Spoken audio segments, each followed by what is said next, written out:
You know, sooner or later, I think everybody comes to the inevitable conclusion of that age-old saying that you get what you pay for. And I think Airsoft is no exception to that rule. And I understand in today's economy, there's a lot of folks that are out there that really want to get the most bang for the buck and see what's the least amount of money they can spend to get the most amount of equipment.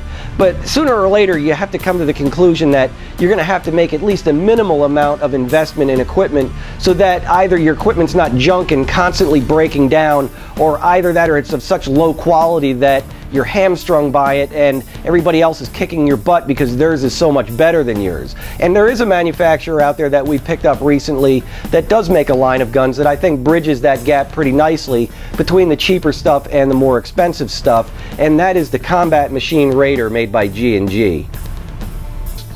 G&G Armament was first established in Taiwan in 1986. G&G has over 20 years experience in the design and manufacturing of airsoft guns, as well as military and law enforcement equipment for civilian and military clients around the world.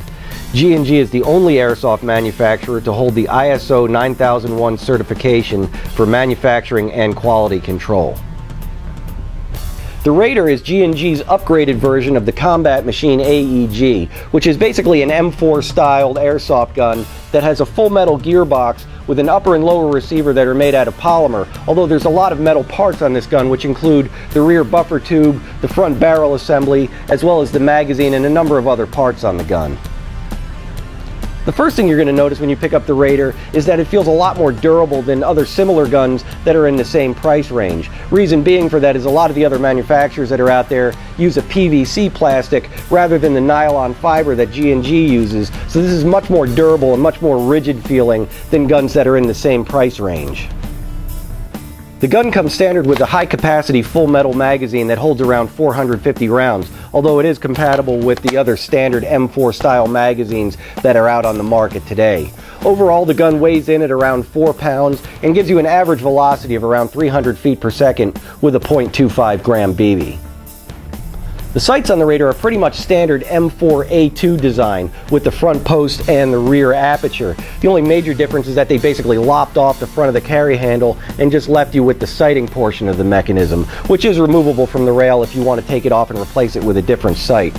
It does have adjustments for both windage and elevation, which have detent so it actually clicks from one setting to the next, as well as the dual apertures on it for both day and nighttime shooting. One thing that's unique about the G&G is that the door on the ejection port does not drop down when you pull the carry handle. You basically have to manually open the thing up in order to get into the hop-up settings, which is kind of handy so you don't accidentally leave the door open so you get a bunch of crud down in there to foul up your gearbox. The controls on the Raider are pretty much standard M4 style controls, which include the mag release, which is located on the starboard side of the gun, as well as the selector switch, which is located on the port side of the gun. There's a few controls that are really there only for aesthetic purposes, which are the bolt catch, the charging handle, and the forward assist. Don't serve any functional purpose, but they're really only there for looks on this particular gun. Now, the Raider is an upgrade over the Combat Machine in that they give you a lot of the accessories that normally you'd have to pay additional money for. They come standard on this particular gun, which include the quad rail handguard, which allows you to easily add things like forward grips, lasers, flashlights, and scopes. On this gun, it comes standard, where on most guns you have to pay an additional 70 or 80 bucks to add the handguard. This one, it comes at no extra cost. The other main difference between the Raider and the Combat Machine is that the Raider has the crane stock as standard issue, which makes it a lot easier to get the batteries in and out of the gun. To release the battery compartment, you basically squeeze the two tabs located at the back of the compartment, which release the butt pad. Then you just simply pull this panel out, which gives you access to the batteries, which are located inside of the rear of the gun.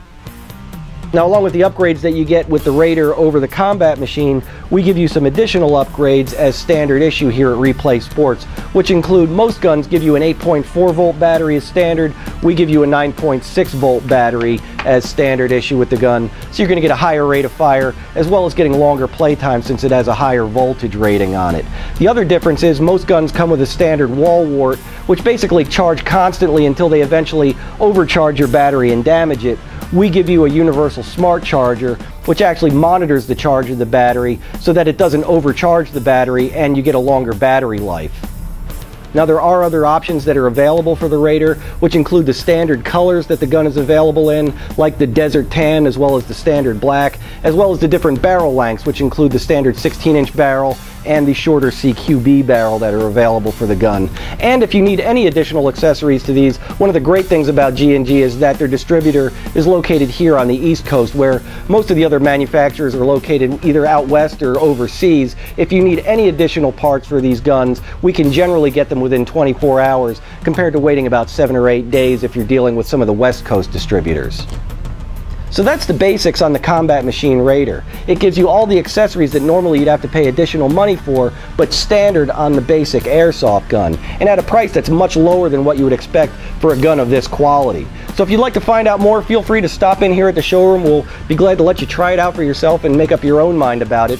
Or if you like, try liking us on Facebook at Replay Airsoft. You can get updates when new shipments of guns come in, or new accessories or new products are available. Or if you got questions you'd like to ask, you can do it right there. That's like us on Replay Airsoft at Facebook, and we'll see you the next time.